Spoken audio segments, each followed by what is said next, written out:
The job found you in the usual way. A coded whisper in a crowded starport bar. A data slate passed under a sticky table. The message was simple, anonymous. A time and a set of dead space coordinates. The offer attached was anything but simple. It was staggering.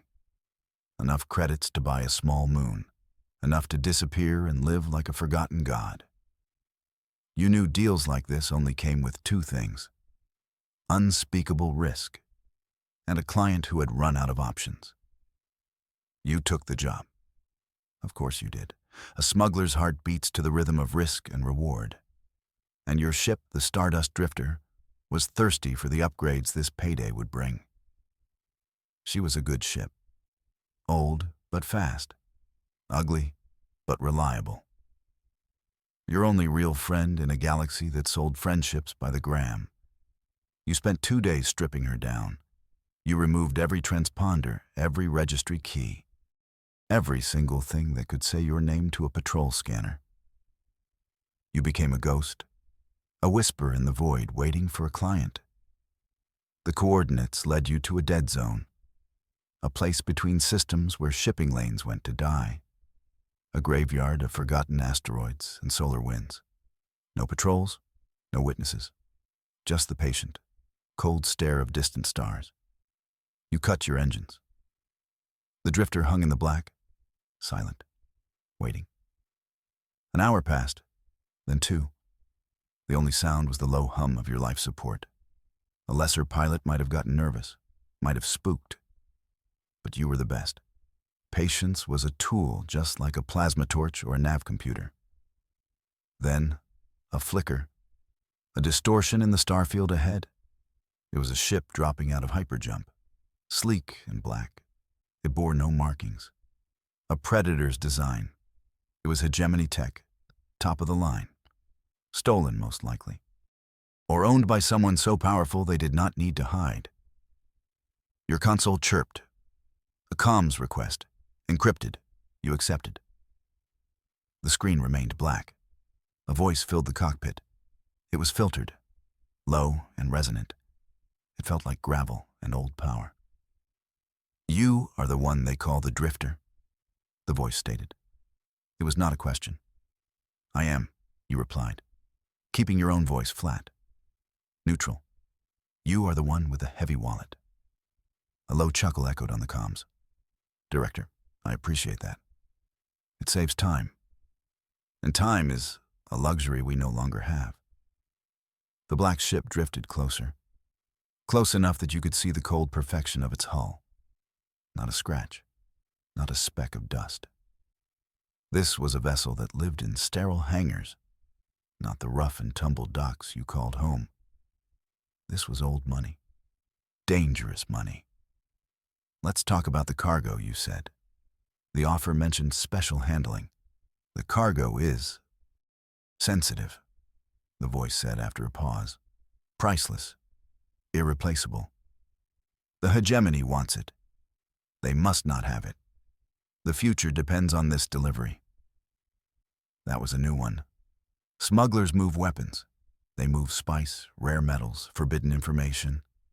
Nobody ever hires you to move the future. It was the kind of dramatic line that usually meant you were about to be double-crossed. You'd heard it all before. I don't smuggle philosophies, you said. Just boxes. Give me the dimensions, the weight, the destination. The destination is a sanctuary, a hidden system known only as Haven, the voice explained. The coordinates are locked in this data package. They will unlock only when you are in transit. The cargo is not a what, it is a who. The back of your neck prickled. Live cargo was always a mess, always complicated, and it paid double for a reason. But this pay was already 100 times the normal rate.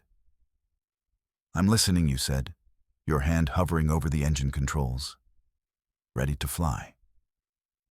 The cargo is a child, the voice said. You will transport a single child to Haven. No questions, no interaction beyond basic needs. You are a transport pilot, nothing more. Do this, and you will be wealthy beyond your wildest dreams. A child. All this for one child. The risk wasn't making sense. The pay was too high. Something was deeply wrong with this picture. Your gut screamed at you to run, to firewall the comms and jump to the nearest civilized sector. But that payday, it whispered back. It soothed your screaming gut. Half now, half on delivery, you stated. Your terms, non-negotiable. Acceptable, the voice replied instantly. Your account on the Citadel exchange chimed, a soft, pleasant sound. The sound of a life-changing amount of money hitting your ledger. The first half was there. Real. Traceable back to a dozen shell corporations. Clean. The transfer will begin. Prepare your cargo bay. The black ship's cargo hatch opened. A small, sealed transport pod emerged. It moved toward you on silent thrusters. It was no bigger than a coffin. Your ship's magnetic grapples reached out. They locked onto the pod with a solid thud that echoed through your hull. You guided it into the cargo bay. The outer door sealed. The inner door hissed open. You watched it all on your monitor. The air inside pressurized. Everything was green. The package is aboard, you said into the comms. The child's name is Elara, the voice said. It was the first piece of personal information you had received. It felt heavy. Keep her safe, Drifter. More is at stake than you can possibly imagine. The connection cut. The black ship's engines flared. It folded space and vanished. Just like that. You were alone again. Alone with a fortune in your account. And a child in your cargo bay. For a long moment, you just sat there. You looked at the starfield. Then you looked at the monitors showing the sealed pod. This was it. The job that felt different. The one that smelled like the end of something. Or the beginning. You unstrapped from your pilot's chair. The deck plates felt cold under your boots as you walked back to the cargo bay. The air was still and sterile. The pod sat in the middle of the floor.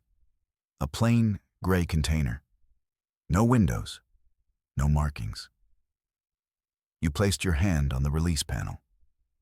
The bioscanner confirmed your identity. With a soft hiss, the pod opened. A wave of cool, recycled air washed over you. There, sleeping on a simple padded cot, was the cargo. It was a girl, perhaps 8 years old. She had pale skin and hair the color of spun moonlight. She wore a simple white tunic. She was perfectly still. Her chest rose and fell in the slow rhythm of deep sleep. A child. Just a child. You had smuggled hardened criminals, renegade scientists, deposed politicians. But this was different. The silence in the room was absolute. You looked at her peaceful face. You wondered what secret she held, what made her so valuable that the hegemony would hunt her, and what kind of people put a child in a box and shipped her across the stars. You reached out, then stopped yourself. The instructions were clear. No interaction. You were just the transport. A glorified delivery driver with a very, very important package. You backed away slowly. You sealed the cargo bay. But as the door closed, you saw her eyes flutter open. They were a startling, deep violet. And they were looking right at you. There was no fear in them, just a quiet, ancient watchfulness. Then the door locked, and she was gone. You stood there for a minute.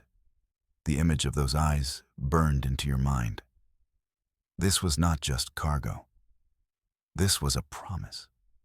And the weight of it was just beginning to settle on your shoulders.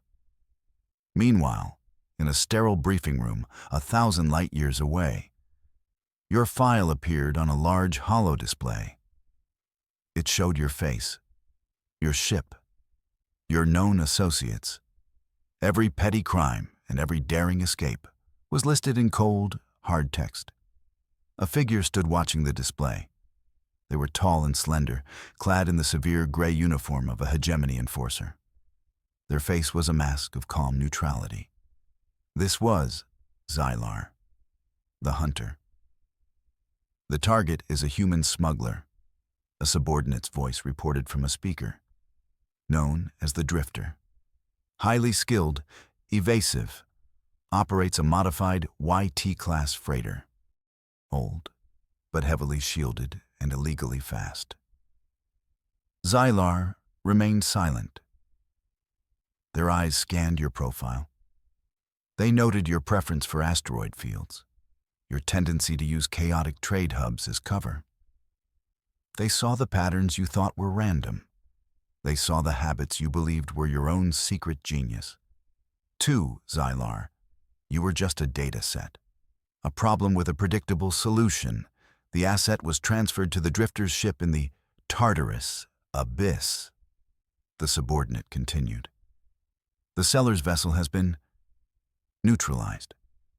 We have the Drifter's last known trajectory. They are heading for the outer rim." "They will not go to the rim," Xylar said. Their voice was soft, precise, like the clicking of a perfectly made machine. "That is the obvious path. This smuggler is better than that. They will run for the Kepler expanse. They will try to lose us in the star-glass fields." Xylar pointed a gloved finger at a section of the star chart. A notoriously dangerous nebula filled with crystalline asteroids. A place where sensors failed and ships disappeared. "Our orders are to pursue to the rim, enforcer," the subordinate said, a hint of confusion in their voice. "Our orders are to retrieve the asset," Xylar corrected gently. "The how is my concern. The Drifter believes they are running from a patrol fleet. They will expect a blunt instrument.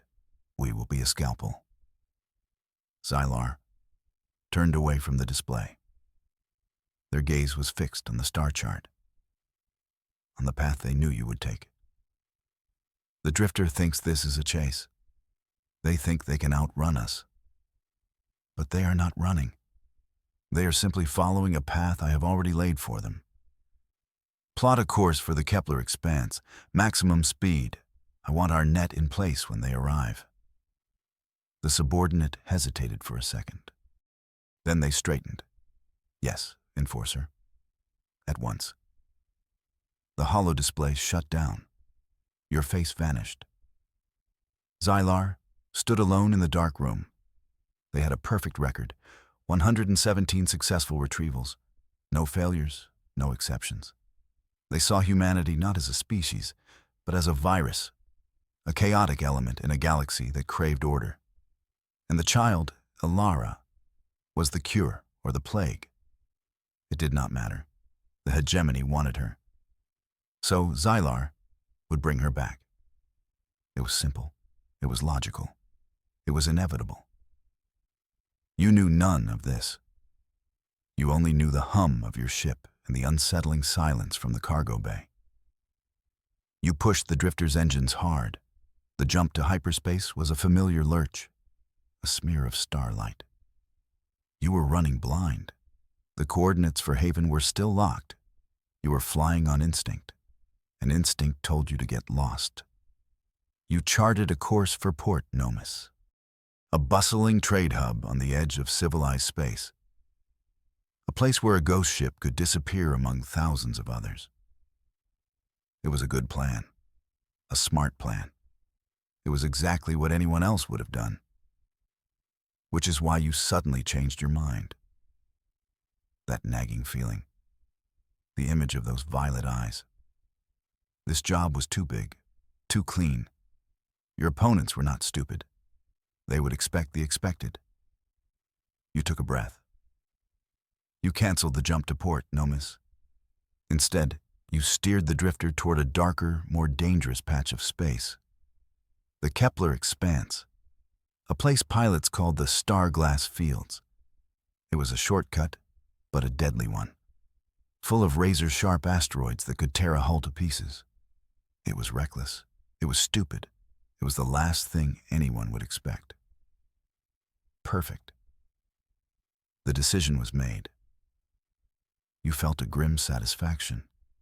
You were off the predictable path. You were writing your own map now. But as the drifter sped toward the glittering dust of the expanse, you had no way of knowing. You were not writing the map. You were just turning the page. And the hunter, Xylar, was already waiting for you on the other side. The port was called Scrapper's Landing. It was less of a spaceport and more of a wound, a collection of half-dead stations and hollowed-out asteroids welded together, a place for people with no other place to go. It was your last stop before the long, dark run to Haven. You needed supplies. You needed to patch the minor damage from your last jump. And you needed to do it fast. The hegemony was hunting you. You could feel it, a cold pressure at the back of your mind. You brought the drifter in, low and quiet. You docked at a forgotten pylon on the station's dark side. You paid the docking chief in untraceable data chips. He didn't ask questions. He just took the payment and made your ship's signature vanish from the local grid. For a few hours, you were just another piece of floating junk. You left the child, Ilara, secured in the cargo bay.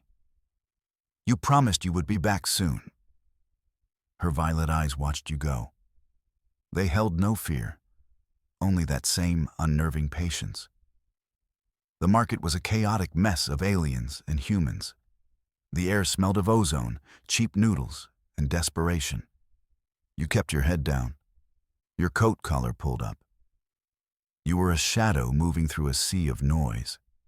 You bought power converters from a four-armed Joka merchant. You bartered for shield capacitors with a woman whose face was hidden by a rebreather mask.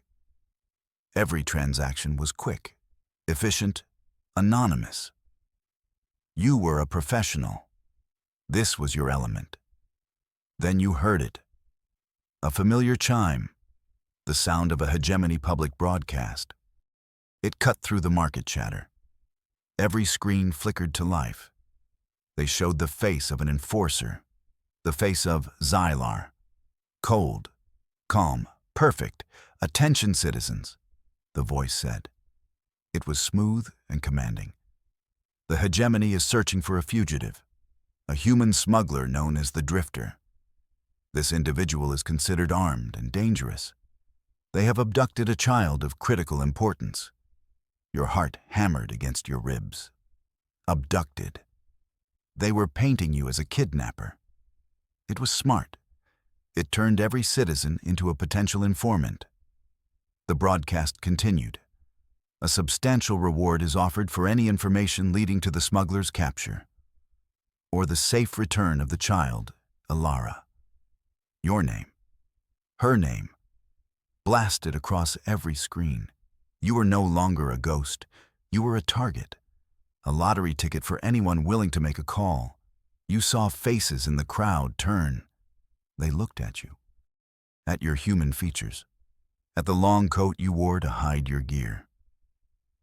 Suspicion bloomed like a toxic flower.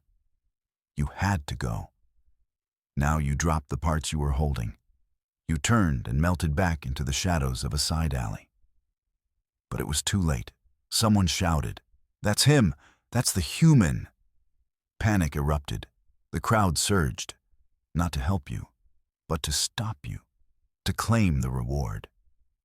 You broke into a run, alleys twisted into a maze of rusted metal and leaking pipes.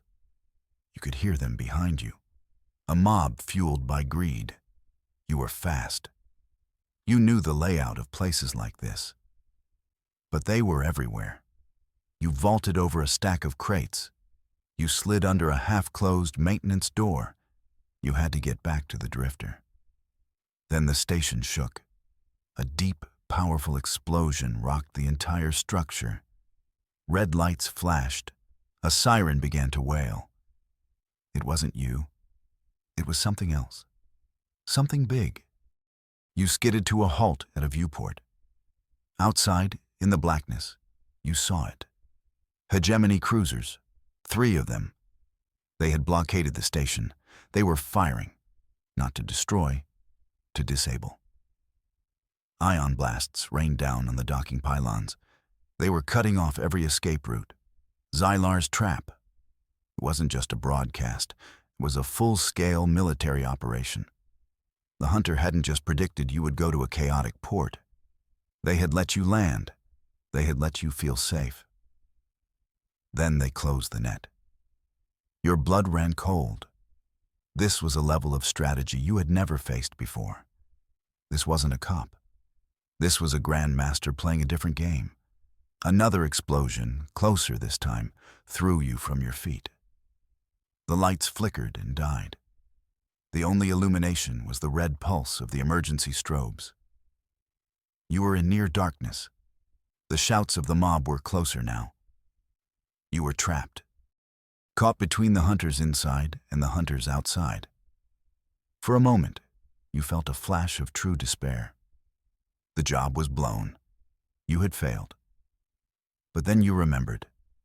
You remembered a pair of quiet, violet eyes, a silent child who was depending on you.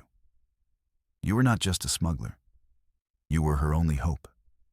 A human is most dangerous when trapped. You got to your feet.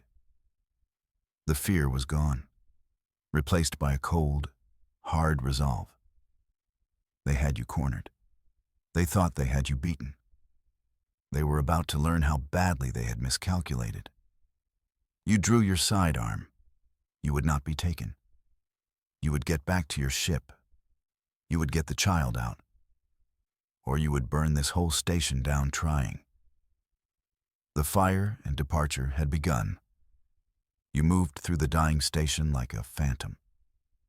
The emergency lights cast long, dancing shadows. The mob was disorganized, confused by the attack. You used the chaos as your shield. You stuck to the maintenance tunnels, the service corridors, the places no one ever looked. You could hear the stomp of hegemony boots now. They were boarding the station, a systematic search. You had minutes, maybe less. You finally reached your docking pylon. It was a miracle it was still intact. Through the viewport, you saw the Stardust Drifter. She looked dark and silent, waiting for you. But between you and the airlock stood two hegemony soldiers. They were clad in white armor. They held pulse rifles at the ready. They were guarding your ship, waiting for you to return.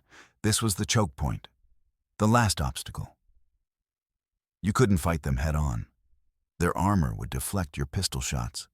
Their rifles would cut you in half. You needed a distraction. Your eyes darted around the corridor. You saw a high-voltage energy conduit. Its panel was open for maintenance. A brilliant, terrible idea sparked in your mind. It was risky. It could overload every system on this pylon, including the drifter's life support. But it was the only way. You crept closer. You prized open a junction box on the far wall. You rerouted a small power line. Then you took a deep breath. You fired your pistol, not at the soldiers, but at the conduit panel across from them. The shot sparked, a small, insignificant flash. But it was enough. The soldiers turned toward the sound. In that split second, you fired again. This time at the power line you had exposed. The effect was instantaneous. A massive surge of energy arced across the corridor. It struck the main conduit with a sound like thunder. The lights exploded. The soldiers screamed as their armor shorted out. They collapsed to the deck, convulsing in a storm of blue electricity. The path was clear. You ran. You didn't look back. You slapped the panel to the airlock. It hissed open. You scrambled inside. "Computer, seal the airlock. Detach docking clamps now." You yelled, running for the cockpit. Clamps locked by station command. The ship's computer replied in its calm, synthetic voice. "External power surge detected. All pylons are in security lockdown." Of course they were. Xylar had thought of everything. You were still trapped. You jumped into the pilot's chair. Your fingers flew across the controls. If you couldn't detach, you would have to break away.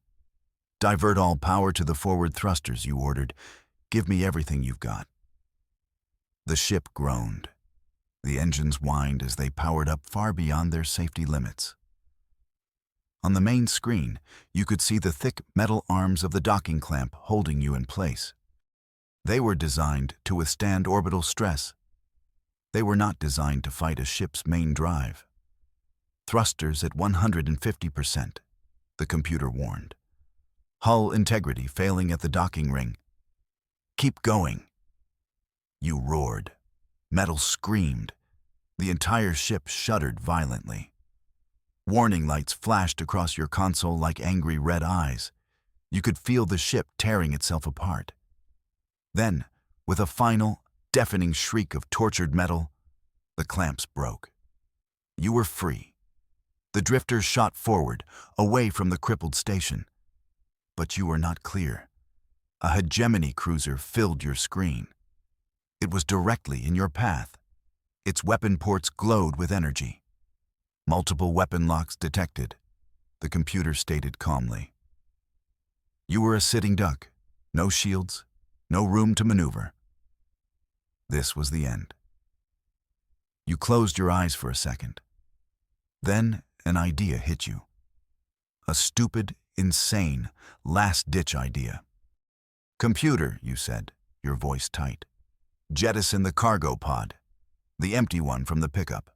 Confirm jettison of decoy pod. Confirm. You yanked the controls hard to the side.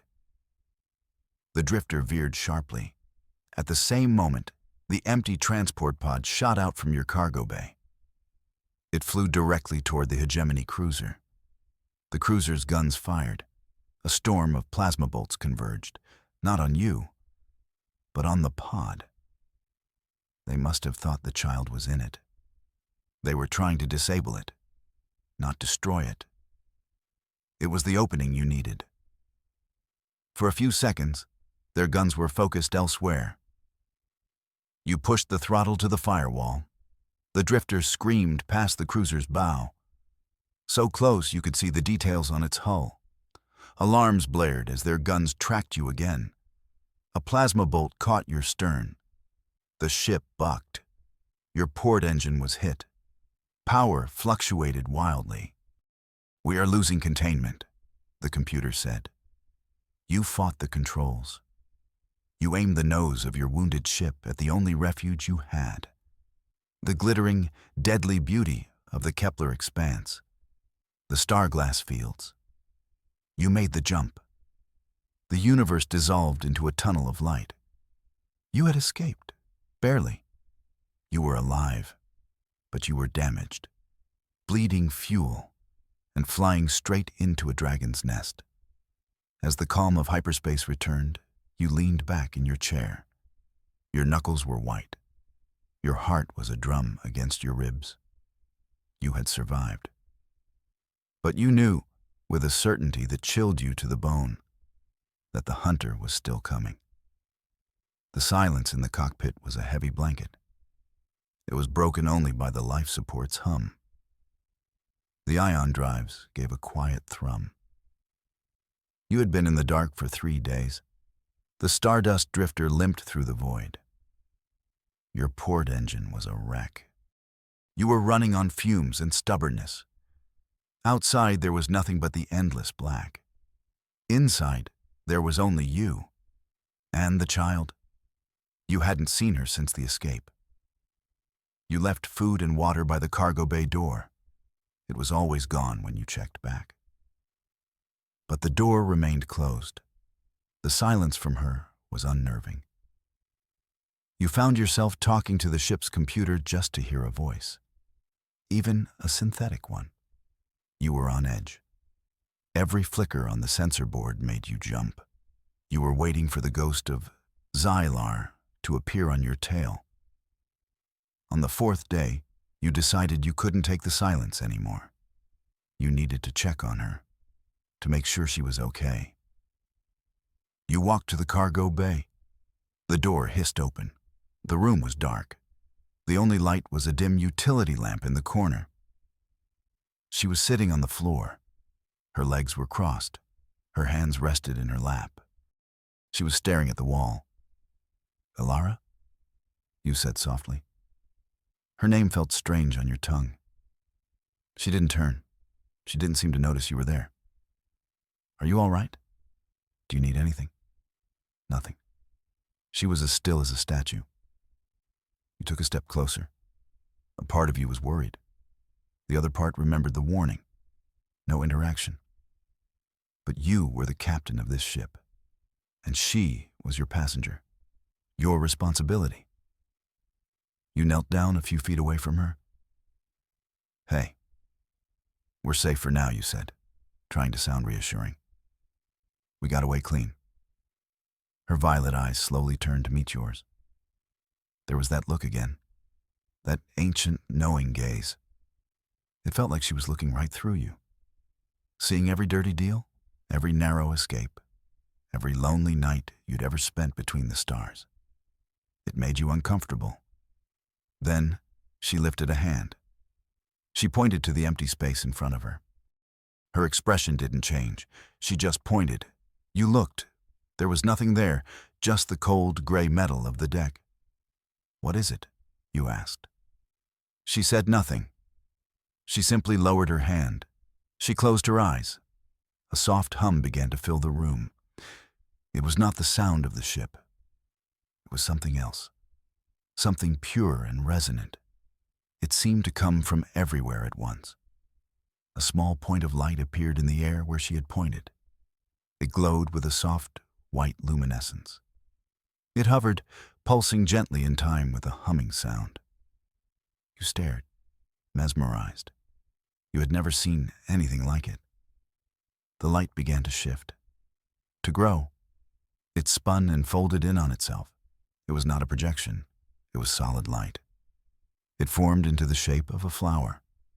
A perfect, impossible flower with petals made of starlight. The humming sound changed pitch. It became a melody. A tune so beautiful and sad it made your heart ache. You felt a tear roll down your cheek. You didn't know why you were crying. The flower of light bloomed. It cast a warm glow across the cold cargo bay. It filled the space with a feeling of peace, a feeling of hope. All your fear, all your tension, it just melted away. You felt calm. For the first time since you took this job, you felt truly calm. The child, Alara, opened her eyes. She looked at the flower. Then she looked at you. A small, faint smile touched her lips. It was the first expression you had ever seen from her. And then, just as quickly as it appeared, it was gone. The light folded into itself and vanished. The music faded into silence. The cargo bay was once again dark and cold. The feeling of peace lingered for a moment, then disappeared, leaving an echo in its place. You were left kneeling on the floor, staring at the empty space. Your mind was reeling. What was that? What was she? This was her gift, the secret she carried, a creation of pure light and sound. It was beautiful, so beautiful it hurt. But it was also terrifying. The power required to do that, to create something from nothing, to manipulate energy and sound with just a thought. This was why the hegemony wanted her. This wasn't just a child, this was a key, a weapon, a miracle. And you were smuggling her through hostile territory in a broken ship. The sheer weight of your mission crashed down on you. You finally understood. You were not just trafficking a person. You were trafficking something that could change the galaxy. The thought was both exhilarating and horrifying. You looked at the small, silent child, your protector, and your greatest danger.